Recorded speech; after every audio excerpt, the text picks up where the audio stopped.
നമ്മുടെ ഇന്നത്തെ ചോദ്യം ഇതാണ്. ഒരു സംഖ്യയുടെ വർഗത്തോടു കൂടി 51 ചേർത്താൽ 676 കിട്ടും. എന്നാൽ സംഖ്യ ഏത്?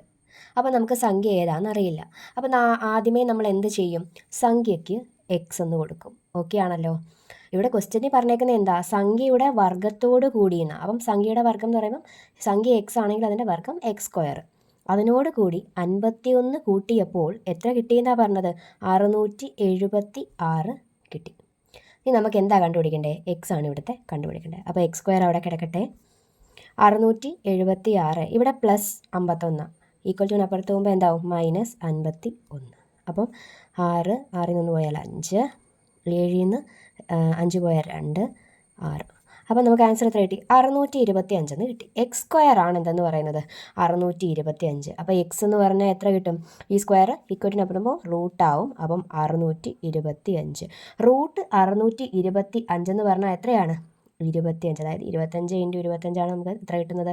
625 കിട്ടുന്നത്. അപ്പം റൂട്ട് 625 എന്ന് പറഞ്ഞു കഴിഞ്ഞാൽ എത്ര കിട്ടും നമുക്ക്? 25 എന്ന് കിട്ടും. അപ്പോൾ നമ്മുടെ ഇവിടുത്തെ സംഖ്യ ഏതാണെന്നാണ് ചോദ്യം. അപ്പോൾ സംഖ്യ ഏതാണ്? 25 ആണ്. അപ്പോൾ ആൻസർ 25.